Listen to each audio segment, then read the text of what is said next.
네, 여러분들이 가장 힘들어하는 그 쫄리는 압박 면접, 그 이유와 해결책 제가 알려드리겠습니다.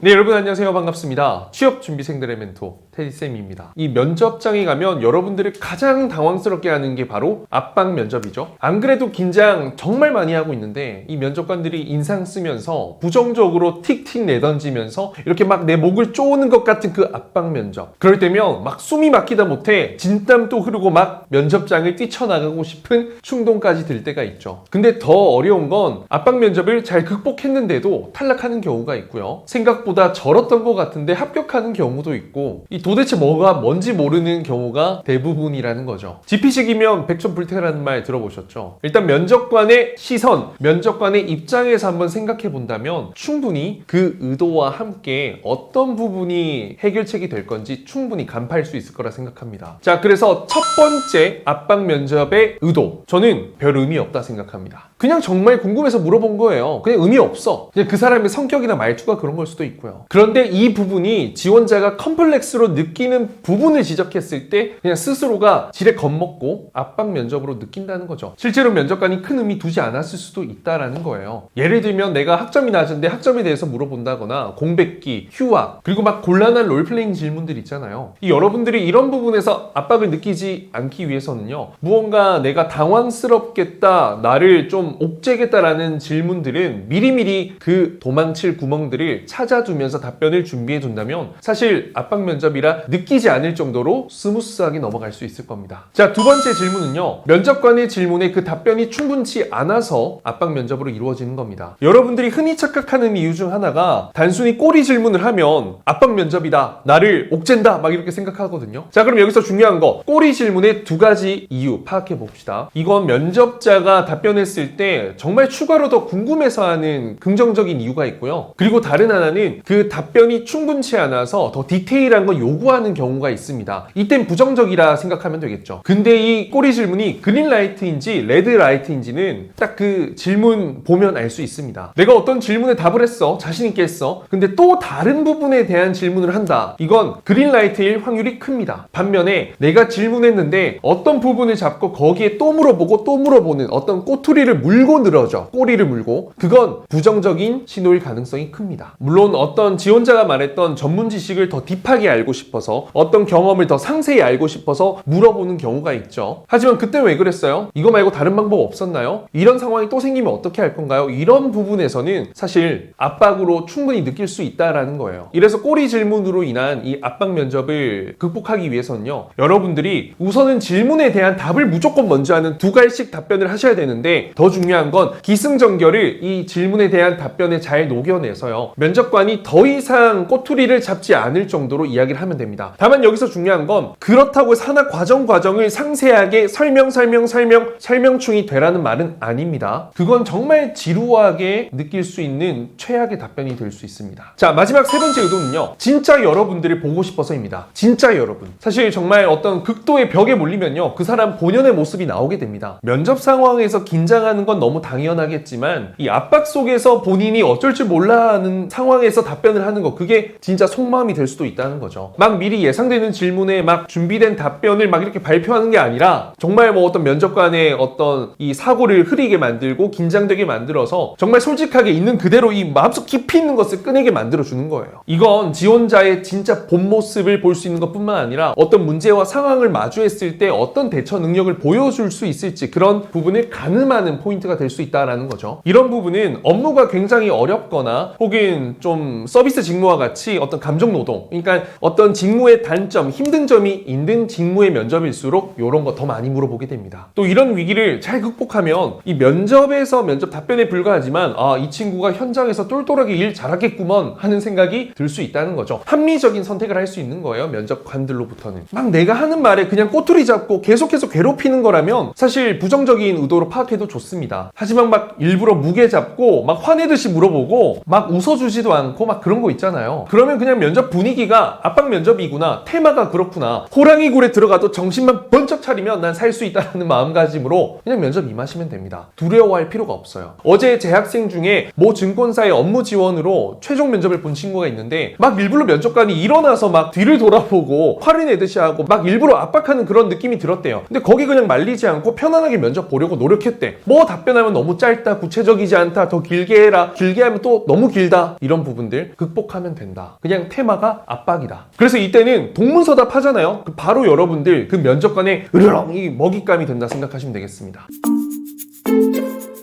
자, 이상 압박 면접의 이 실제 면접관의 의도와 또 이를 극복할 수 있는 방법 알아봤습니다. 사실 대부분의 면접은 어떤 좋은 분위기 속에서 진행되는 경우가 많아요. 이건 이 지원을 위해서 정말 노력한, 그리고 어떤 핵심 역량을 가진 지원자를 발견하기 위한 면접이라 생각하시면 되고요. 반대로 압박 면접은요, 어떤 위기에 강하고 문제 해결 의식을 가지고 무엇보다 금방 튕겨나갈 어떤 지원자를 걸러내는 과정이다라고 생각하시면 되겠습니다. 그런 사람들 있잖아요. 정말 큰 어려움을 겪었는데도 의연하게 대처하는 사람, 그 사람 진짜거든요. 그런 사람들은 오래 함께하는 그 동반자로서도 정말 괜찮은 사람입니다. 회사에서 사람을 뽑을 때도 똑같고요. 어찌됐든 압박 면접이든 일반 면접이든 그 속에서 합격자가 나오는 건 분명합니다. 제일 괜찮은 지원자로요. 앞으로 어떤 면접에서도 자신감 넘치는 실력으로 그 위기를 기회로 잡을 수 있는 여러분들이 되길 바라겠습니다. 저는 앞으로도 면접 자소서, 이 취업과 관련된 좋은 꿀팁들 많이 전할 수 있도록 하겠습니다. 감사합니다.